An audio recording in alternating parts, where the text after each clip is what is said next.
Igreja, a graça e a paz do Senhor Jesus seja com todos. Amém. Nós então vamos dar sequência na nossa ministração da Palavra de Deus. E nesses 5 domingos, cada domingo nós estaremos trazendo um dos pilares do Evangelho do Senhor Jesus Cristo. Nós falamos de Jesus é Deus, mostramos no domingo passado, e hoje nós vamos falar o Verbo se fez carne. E isso é o que vai fazer a diferença, né?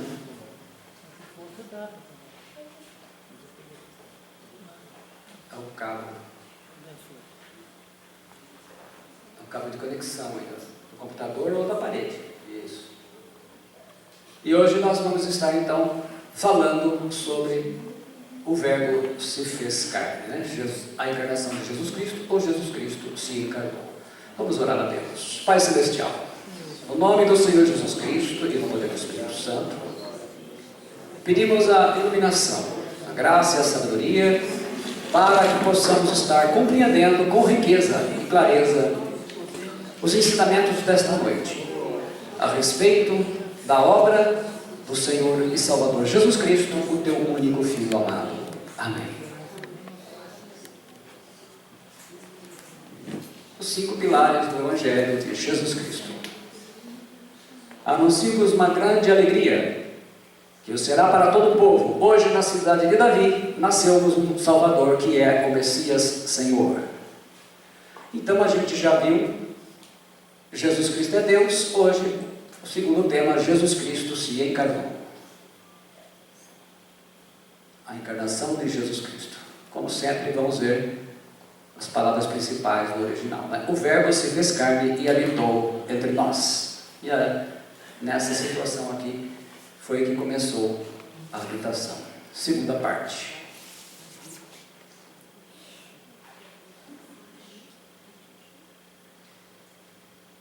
Como tudo começou? Para a gente explicar isso, tem que começar do começo. Como tudo começou? Essa é a pergunta. Então Deus criou, nós vimos inicialmente, né, através do Senhor Jesus Cristo, criou o homem, a mulher, a imagem de Deus. E disse Deus: façamos o homem à nossa imagem, conforme a nossa semelhança. E aí deu domínio sobre ele. Então, tudo estava indo muito bem na criação de Deus, né? O homem perfeito, estava tudo lindo.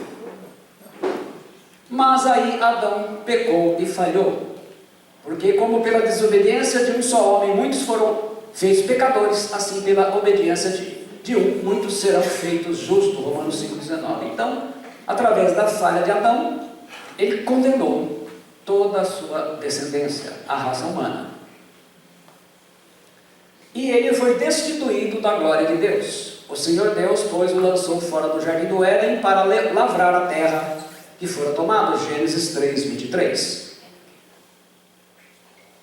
Daí então, Adão e Eva, sendo expulsos, né, foram destituídos da glória de Deus. E o que aconteceu? E aí a Bíblia nos diz, né, e perdemos a glória de Deus, porque todos pecaram e destituídos estão da glória de Deus, sendo justificados gratuitamente pela sua graça, pela redenção que há em Cristo Jesus. Romanos 3:23-24. Então, todos pecaram e destituídos estão da glória de Deus. Consequência geral. Todos pecaram e estão afastados da presença gloriosa de Deus. Então, houve uma separação. A raça humana já não estava mais com o destino de estar na presença de Deus. E aí a gente entende que quando as pessoas ainda hoje estão assim, procuram Deus de outras formas, né? Pela idolatria, através de imagens, reencarnação, penitências, todas essas coisas que elas acabam, aperte o cabinho, elas acabam comprometendo esse retorno do homem a Deus, né? Boas obras, caridade, karma, legalismo, uma série de coisas. Tudo isso tentando encontrar uma forma de voltar a Deus. Infelizmente isso aí não é possível. E a Bíblia fala, né? Qual que era o destino então da humanidade. Está lá o próprio Jesus dizendo, né? Mateus 25, 41 e 46. Então o rei dirá também aos que estiverem à sua esquerda: apartai-vos de mim, malditos, para o fogo eterno, preparado para o diabo e seus anjos. E irão esses para o castigo eterno, porém os justos para a vida eterna. Então, inicialmente, está aí, esse era o final de toda a raça humana. Hoje só vai para lá aquele que recusar Jesus. Mas, então, imagina que isso aqui era o destino de todos. Quer dizer, eu, você, todo mundo estávamos caminhando para isso. Essa era a condição do homem com o pecado de Adão. Quer dizer, depois eu acredito que ele botou a mão na consciência e disse: o que foi que eu fiz? Mas na hora, né? Aí a misericórdia do Pai entra em ação.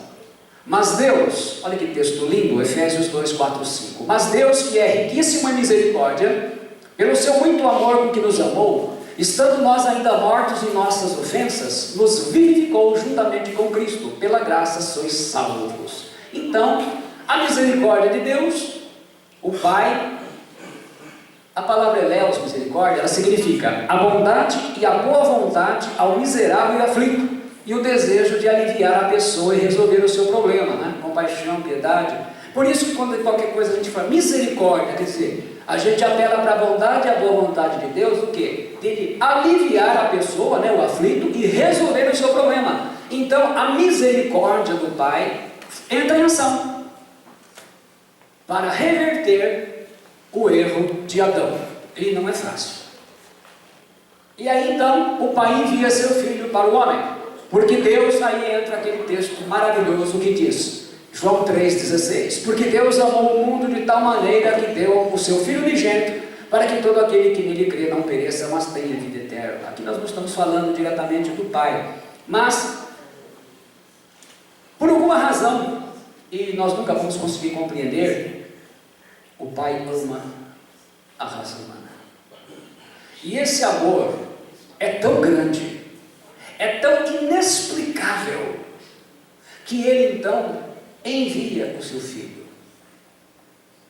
E esse Filho vem para cá.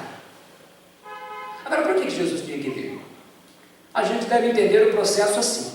Adão, como filho de Deus, ele desobedece. Então o pecado entra. Entrou o pecado, entrou a condenação. Agora Jesus Cristo, como filho de Deus, ele tem que vir para consertar o erro de Adão, pela sua obediência, e aí através da sua obediência ele nos trouxe a graça. Quer dizer, a graça vem como resposta àquilo que a rebelião causou. Então o que a gente pode dizer sobre o Verbo? Veio como ser humano. Sobre o Verbo, nós explicamos bem direitinho todo o significado de Jesus na primeira mensagem. O Verbo sempre foi Deus. O que a gente tem que gravar nisso? Mas o Verbo nem sempre foi Jesus. Ele só se tornou Jesus quando nasceu aqui. Para se tornar Jesus, o Verbo teve que nascer como um ser humano, perfeito e sem pecado. Deus se tornou homem. Então, Jesus Cristo se encarnou, ou a encarnação de Jesus Cristo quer dizer que Deus se torna homem, se torna da espécie humana. E aí então ele aparece, né? O Espírito Santo escolhe Maria, e respondendo o anjo disse-lhes: descerá sobre ti o Espírito Santo através do anjo, e a virtude do Altíssimo te cobrirá com a sua sombra. Por isso também o santo que de ti há de nascer será chamado Filho de Deus. Lucas 31, 35. E aí então nós vemos, né, a Maria concebe através do Espírito Santo. Esse descerá fala justamente o quê? Que foi um ato criativo do Espírito Santo que fez Jesus ser gerado no ventre de Maria, ainda virgem. Então, foi um processo milagroso, né? Porque era um milagre imenso o Filho de Deus nascer como ser humano. O termo é usado, a sombra lá, né, para referir-se ao Espírito Santo manifestando energia criativa no ventre da Virgem Maria, e fecundando, fazendo com que o Verbo se tornasse um ser humano, Jesus de Nazaré. A mesma palavra usada para a sombra é essa palavra da glória, da nuvem, né? A glória de Deus do Antigo Testamento. Então, privilegiada, Maria recebe a visitação do Espírito Santo, e ele faz o quê? Possibilita que Deus se torne um homem. E aí então, Cristo se encarna, quer dizer, ele ganha um corpo humano. E o Verbo se fez carne e habitou entre nós. E vimos a sua glória, como a glória do unigênito do Pai, cheio de graça e de verdade. João 1,14. E aí então, naquele momento, aquele bebezinho era o Filho de Deus que nasceu. Por isso que ele foi inclusive adorado, né? O unigênito, quer dizer, Jesus é o Filho único de Deus Pai. Nós somos filhos adotivos. Isso fica para outra ocasião, né? Falar sobre a adoção. Aqui nós estamos falando de como que ele deu isso para nós, né? Se fez carne. A palavra se fez carne, o verbo skenu, literalmente significa armou uma tenda, armou o seu tabernáculo, né? Então a carne de Jesus Cristo é a nova localização da presença de Deus na terra. Jesus, sendo Deus, tornou-se também um ser humano. Quer dizer, antes se via a glória em manifestação, a glória de Deus. Agora, a glória de Deus agora, ela está sobre uma pessoa. Por isso que ele fala, né? Ele responde lá na frente, ele fala, Jesus fala, quem vê a mim, vê o Pai. Agora a glória do Pai está no homem Jesus. Graça, caris. Pode gravar bem isso. Graça significa, a palavra caris significa favor imerecido. Aqui o que é isso? Lembre-se que eu há pouco expliquei sobre a boa vontade, o significado de misericórdia. O que é a graça? É a influência da bondade e misericórdia de Deus no coração dos homens. Volta-os para Cristo e seu reflexo na vida, ministérios, frutos. Quer dizer, a mesma graça de Deus, a mesma misericórdia que moveu o Senhor a enviar o seu Filho, ela opera em nós, tira a gente do mundo, da idolatria, do pecado, e essa graça, quando ela consegue fluir, ela faz com que a gente tenha fruto do Espírito, dons, usando na igreja, e ministérios.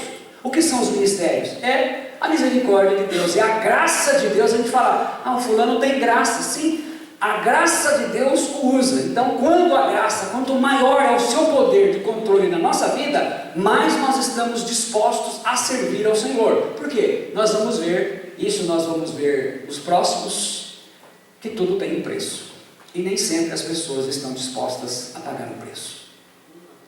Verdade. A palavra mentira quer dizer aquilo que não está oculto, mas aberto. E pode ser conhecido, por isso é verdade. Então, a lei revelou parte da verdade, mas a graça revelou a verdade plena. Então a lei era uma parte da verdade. A graça é toda ela.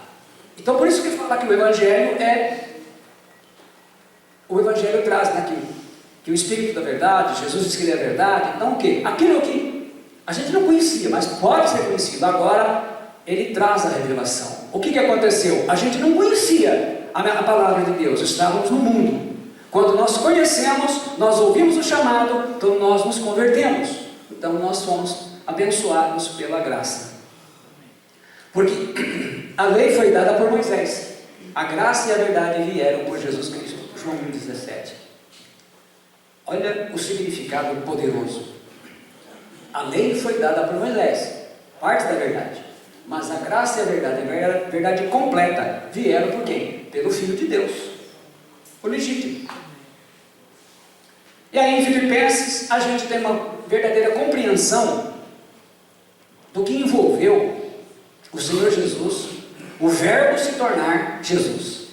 De sorte que haja em vós o mesmo sentimento que houve também em Cristo Jesus. Então ele fala de sentimento, essa palavra fronel, quer dizer, o cristão deve ter o mesmo modo de pensar que Cristo.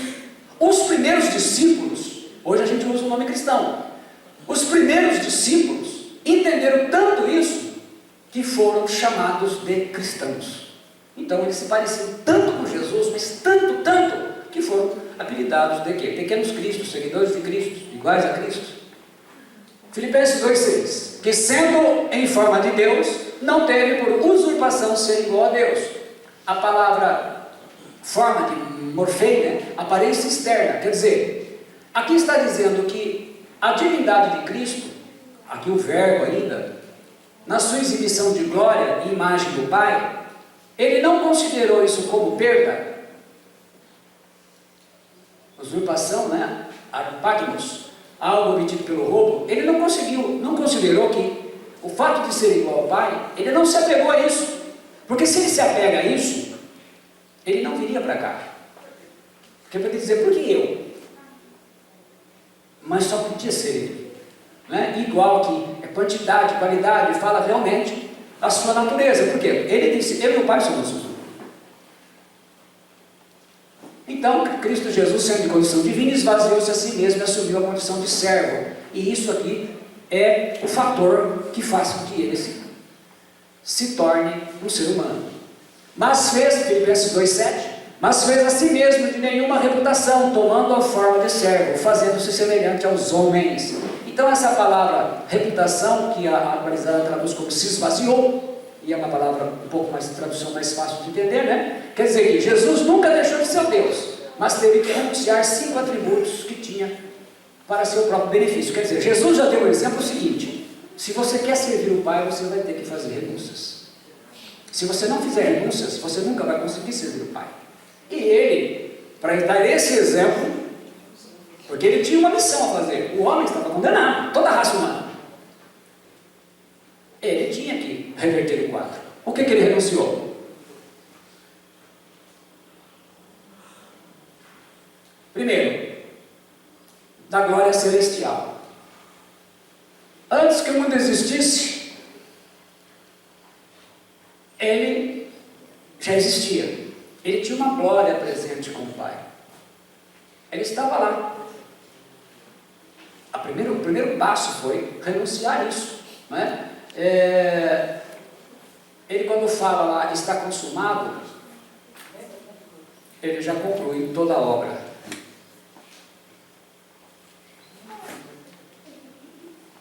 A segunda coisa que ele renunciou, a autoridade independente. Lá em João 10,18 ele disse: ninguém tira de mim a sua vida, mas eu de mim mesmo a dou. Tenho poder para dar e poder para tomá-la. Este mandamento eu recebi de meu Pai.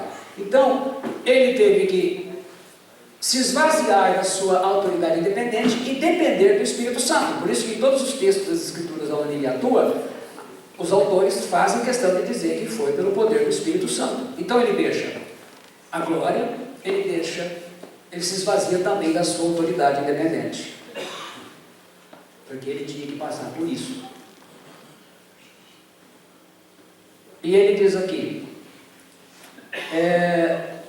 o Pai me ama. O sacrifício do Filho é um ato tão profundo de amor e obediência ao plano de Deus que inevitavelmente intensifica o amor entre as 3 pessoas da Trindade. Por isso que esse texto aqui de 1 João 5,7 fala porque 3 são os que testificam no céu: o Pai, a Palavra e o Espírito Santo, e esses 3 são um. Ouvistes que eu vos disse: vou e venho para vós. Se me amasseis, certamente exultareis, porque eu disse: vou para o Pai, porque meu Pai é maior do que eu. João 14,28. Esse texto tem sido usado, né? Os TJs dizem aí que Jesus não é Deus porque ele diz que o Pai é maior do que ele. O que ele quer dizer? Vamos lá. Jesus é igual ao Pai em essência, natureza e caráter. O Pai é maior que Jesus em função, ofício e posição. O que significa isso?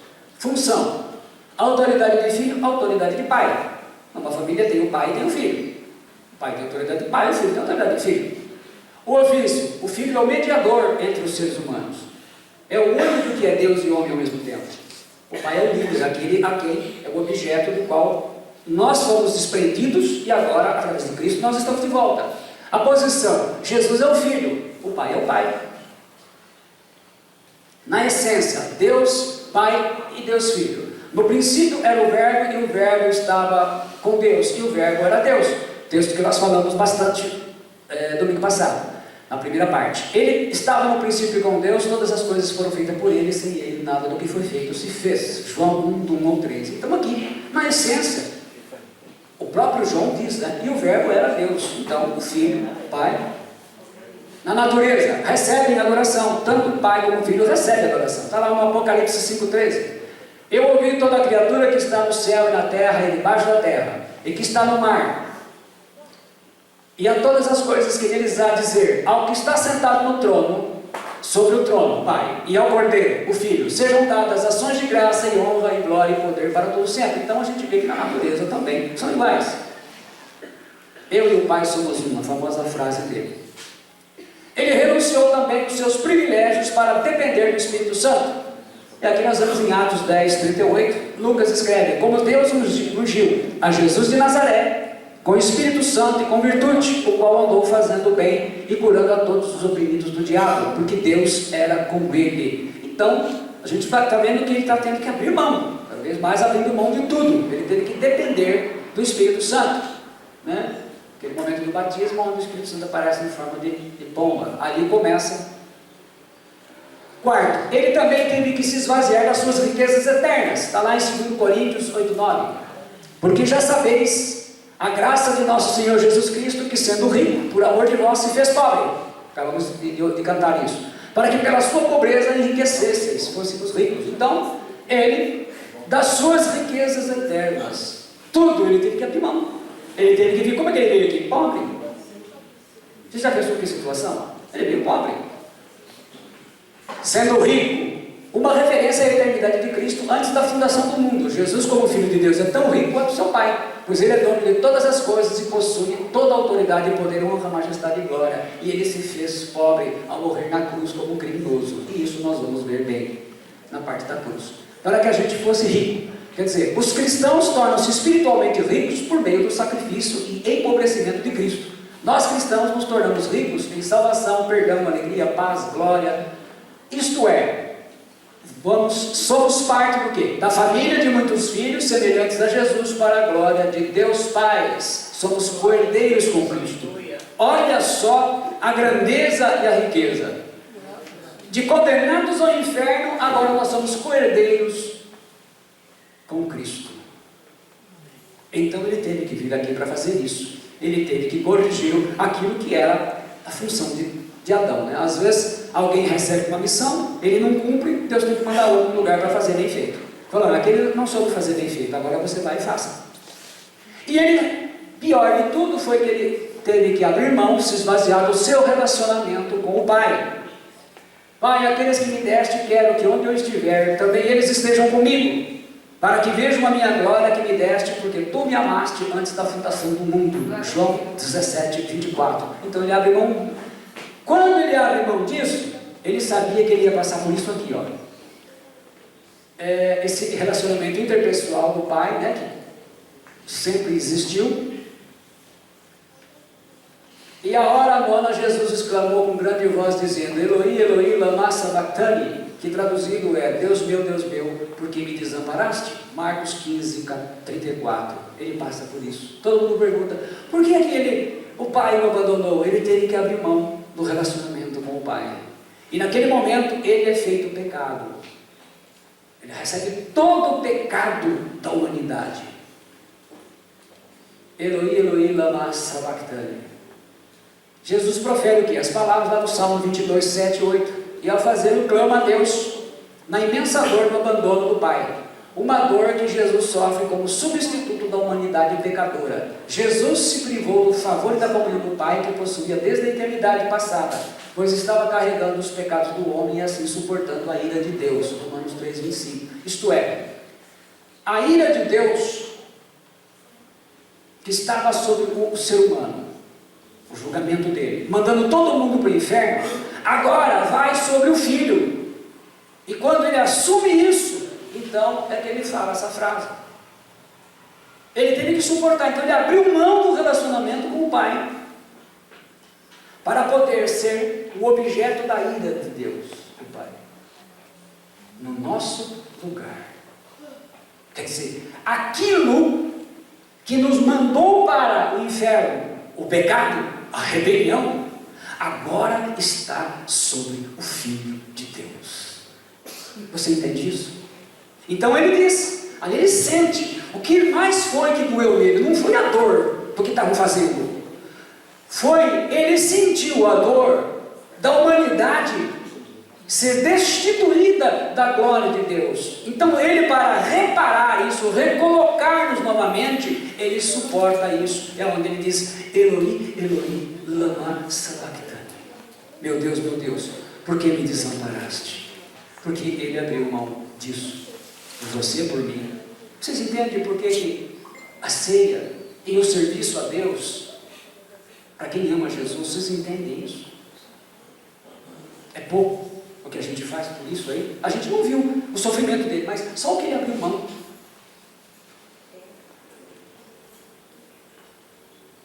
A gente para muitas vezes para meditar nisso. Ele precisava disso aí. Olha, o Filho de Deus a que foi submetido. Aquele que não conheceu o pecado, Deus o fez pecado por nós, para que nele fôssemos feitos justiça de Deus, segundo Coríntios 5, 21. Então Deus fez Jesus ser o pecado, porque ele assumiu todo o nosso pecado. Mas as vossas iniquidades fazem separação entre vós e o vosso Deus, e os vossos pecados encobrem o seu rosto de vós, para que não vos ouça. Então cobre o seu rosto, Isaías 59, 2. Agora Deus encobre o rosto do Filho, porque o Filho foi feito o pecado. Ele recebeu os nossos pecados. Abacuque fala: tu que és tão puro de olhos, que não podes ver o mal, e que não podes contemplar a perversidade, porque olhas para o que se procede aleivosamente, e te calas enquanto o ímpio devora aquele que é mais justo do que ele. Ao receber sobre si todo o pecado da humanidade, Jesus se esvaziou da comunhão do Pai, suportando a ira de Deus em nosso lugar. O Pai, que não pode ver o pecado, permite que o Filho morra em nosso lugar para redimir a humanidade e fazer dos salvos uma família de filhos semelhantes a Jesus. E Jesus então veio para cumprir essa missão. Vamos dizer assim, Jesus, para você não ficar sozinho, você vai ter que recuperar a família. E o único jeito é desse jeito, aí você tem que abrir mão de tudo isso. Então assim, não há como servir ao Pai sem abrir mão. Se a gente ficar na zona de conforto, nós vamos morrer sem servir o Pai. Se o Filho único dele, ele não abriu exceção, ele não vai abrir para nós também. E achado na forma de homem, Filipenses 2,8, e achado na forma de homem, humilhou-se a si mesmo, sendo obediente até a morte, e morte de cruz. Ele foi reconhecido, quer dizer, podia ser visto, tocado, abraçado, bateram nele, cuspiram nele, porque ele era um ser humano, ele foi feito, e ele foi obediente até a morte, quer dizer, a missão que ele recebeu, ele não abriu mão mesmo diante da morte. A forma externa, a palavra usada por um rei que mudava de roupa real por uma roupa de pano de saco. É mais ou menos isso, ele deixou a roupa real para tomar um corpo humano, ainda que o corpo dele era perfeito. O corpo da ressurreição é o corpo que nós teremos também, Deus o Filho se encarnou no corpo de Jesus de Nazaré para ser visto pelos homens, os privilegiados, porque deve ter sido a coisa mais linda do mundo, sair e olhar o Filho de Deus, a pessoa poder dar um abraço nele, assim, abraçar mesmo, sentir, conversar e comer com ele. Não é maravilhoso? Como aquelas famílias que a gente vê nas Escrituras, que sentiam a casa, recebia ele com os apóstolos. Deve ter sido uma experiência maravilhosa, assumindo todos os atributos próprios do ser humano. Cristo era humano, ele era um ser humano, por isso que fala que ele teve que aprender obediência, teve que fazer por quê? Para provar que ele era um ser humano. Ele passou por tudo, servo, escravo, touros. Jesus com submissão fez a vontade do Pai, humilhou-se. Tapino, tornar-se de condição inferior, ser submisso, tinha o direito de ficar na posição confortável onde estava. Ele podia ficar na zona de conforto, lá na glória.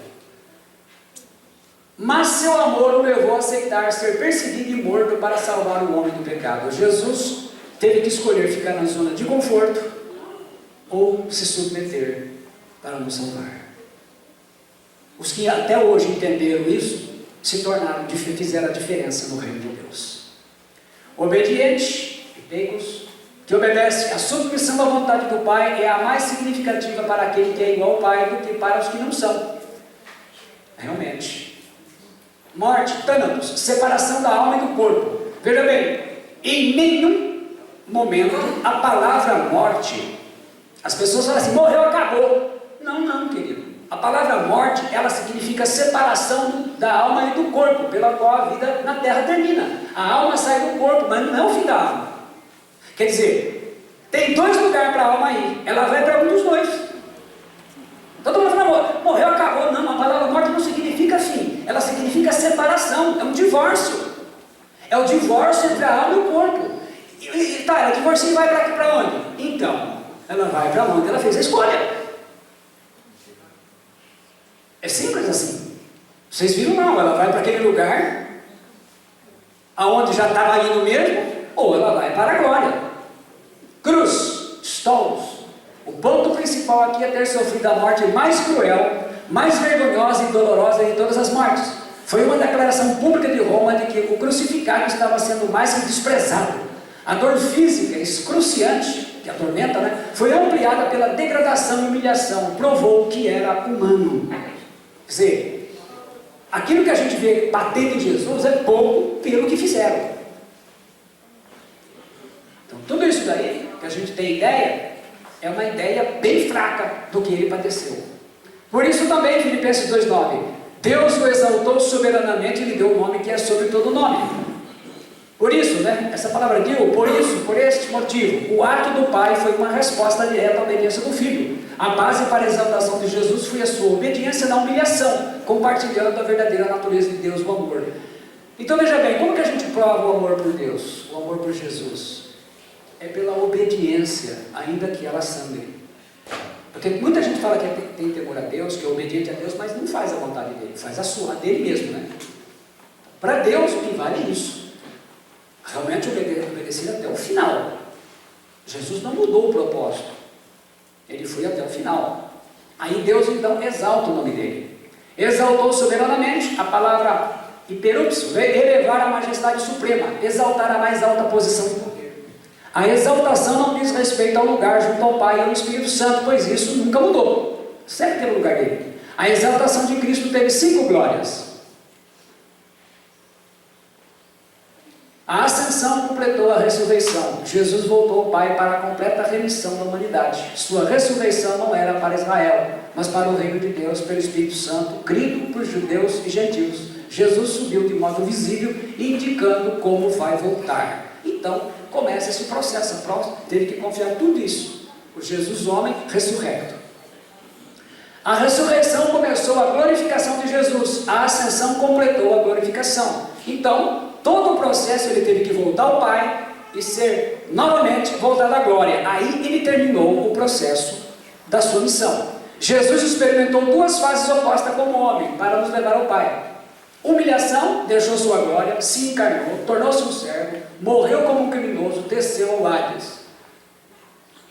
Exaltação, a sua glória foi restaurada, assentada à direita do Pai, reinando sobre homens e anjos. A ascensão era necessária. Está lá em Hebreus 8:1. Ora, a suma do que temos dito é que temos um sumo sacerdote tal que está assentado nos céus, à destra do trono da majestade. Então ele volta à glória. A coroação de glória e honra, que infelizmente ando coroando outros aí, né? Mas coroação só teve uma. Hebreus 2:9. Vemos, porém, coroado de glória e de honra aquele Jesus que fora feito um pouco menor do que os anjos, por causa da paixão da morte, para que, pela graça de Deus, provasse a morte por todos. Vocês já imaginaram? Ele está aqui e está menor do que os anjos que ele criou? Uma espécie de um patrão, agora está sob as ordens do empregado. Porque convinha que aquele para quem são todas as coisas, e mediante quem tudo existe, trazendo muitos filhos à glória, consagrasse pelas aflições o príncipe da salvação deles, Hebreus 2:10. Então, foi necessário que ele passasse, por todo esse processo de humilhação, provando a sua humanidade. O homem inferior aos anjos, e Jesus experimentou por isso, 33 anos e meio, sofrendo e morrendo, coroado, Rei dos reis e Senhor dos senhores, príncipe. Jesus como homem foi aperfeiçoado pelo Pai, pela obediência, para provar que era humano de fato, e não um semideus, como dizem por aí. Os seguidores do Filho de Deus são agora chamados filhos, pois são adotados para a glória da família de muitos filhos semelhantes a Jesus, para a glória de Deus Pai. Então, eu creio que quando ele se assentou no trono, ele pôde estar feliz, porque ele deixou a zona de conforto da sua vida, como Deus, se torna homem, passa por tudo isso, mas ele consegue, enfim, comprar de volta o homem para construir a família de muitos filhos semelhantes a Jesus, que é o propósito do Pai. A restituição da sua glória. Se Deus é glorificado nele, também Deus o glorificará em si mesmo, e logo há de glorificar. João 13:32. Quando Cristo assentou-se à direita do Pai, no trono de Deus, a sua glória foi restituída. A direita é o lugar de poder, autoridade e honra.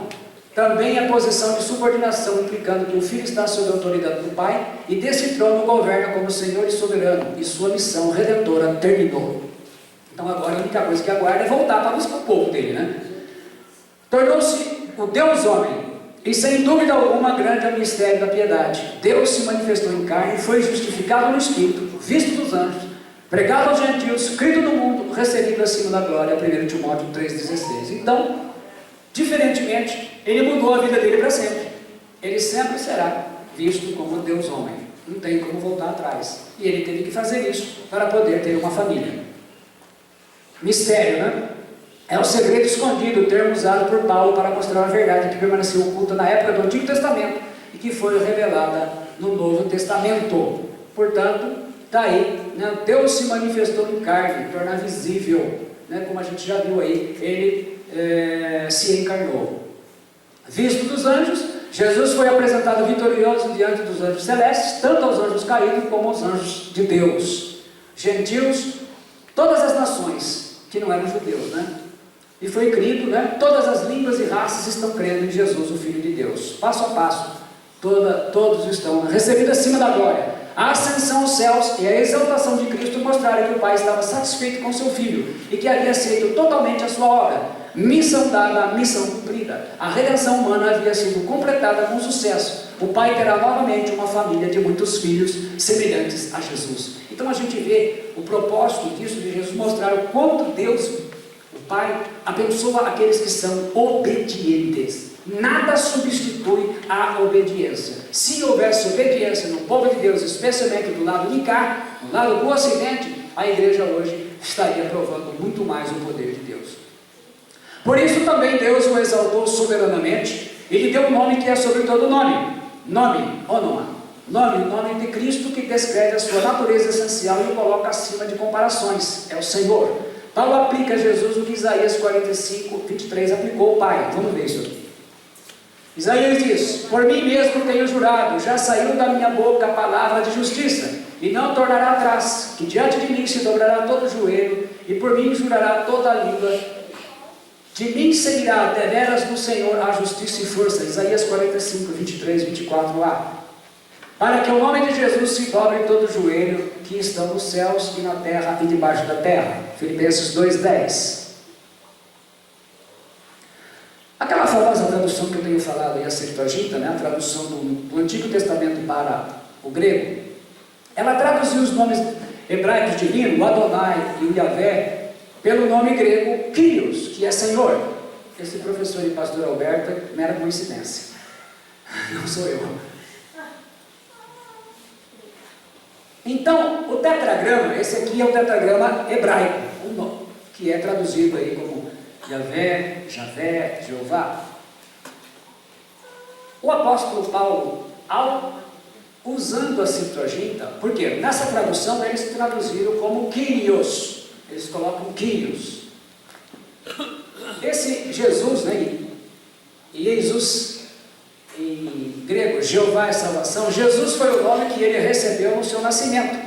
O nome para Jesus no sentido pleno depois da sua exaltação foi Jeová, ou Javé, ou Yahvé, Senhor em grego. Então ele passa a receber o tetragrama também.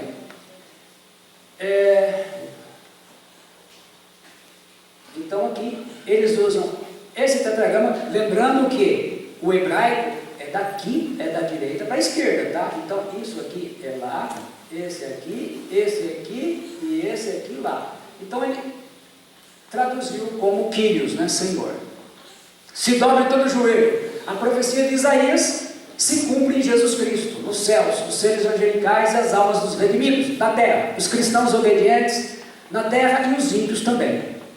Debaixo da terra, subterrâneo, infernal, o mundo dos espíritos que partiram, os espíritos dos ímpios mortos no inferno e os espíritos dos demônios e anjos caídos no tártaro. Todos mostrarão submissão a Cristo e o adorarão, e são obrigados a admitir que Jesus é o vencedor final. Então, todo ser criado um dia vai dobrar os joelhos diante do Senhor Jesus e vai declarar que Jesus Cristo é o Senhor. Os anjos de Deus e nós vamos fazer isso radiantes.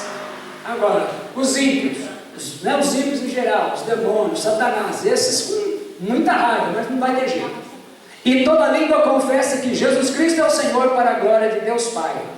A palavra confesse, exomologel, confessar publicamente, reconhecer, admitir, é o que todos vão fazer no final, em resposta ao senhorio de Jesus, de modo voluntário, consagrado, ou de modo relutante e penoso, né? Então, aqueles que rejeitaram, que abandonaram, conheceram, enfim, mas todos vão declarar para a glória do Pai que Jesus Cristo é o Senhor. Isso vai acontecer, não tem como fugir. Os que morreram vão ressuscitar para isso, vão declarar Jesus Cristo, ungido, Messias, né? Cristo, o Filho de Deus. Todo o universo inteligente é convocado para adorar a Jesus Cristo como Senhor, porque Jesus é Deus. O Pai dá ao Filho o governo messiânico sobre toda a criação, e um dia todos darão a Jesus o merecido louvor como Senhor sobre todos. Quer dizer, muita gente hoje não dá valor para a obra dele, mas um dia não vai ter jeito, vai estar diante dele e vai dar valor, pelo bem ou pelo mal.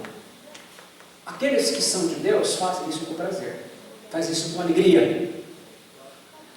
Glória a Deus Pai. Quando o reino de Cristo atinge a sua plenitude, Jesus não guarda a glória para si, não sendo egoísta e nem vaidoso. Em sua exaltação, o Filho de Deus sabe que todo louvor, honra, glória e poder pertence ao Pai.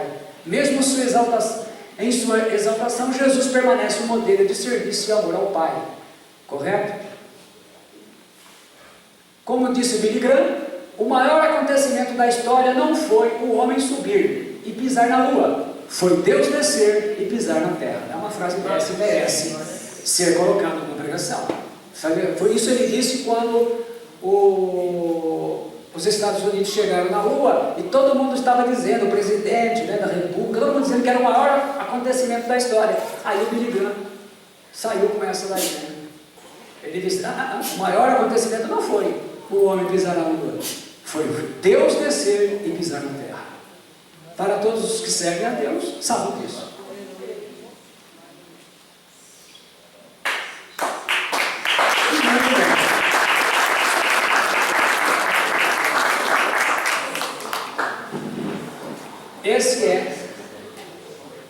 Essa é a segunda parte. Domingo que vem, nós vamos trazer muitas informações. Nós vamos trazer muitas informações sobre a crucificação de Jesus Cristo. Então eu gostaria de colocar o desafio seguinte: se tu amas, como Jesus perguntou, Pedro, tu me amas mais que os outros? Se tu amas mais do que os outros, você me ouvir. Porque eu creio que é muito impactante a gente conhecer todo o processo de crucificação de uma forma bem mais informativa e que vai fazer com que a gente faça uma reflexão sobre tudo isso que nós ouvimos até hoje. Amém? Deus abençoe. Em nome do Senhor Jesus, obrigado por ter vindo.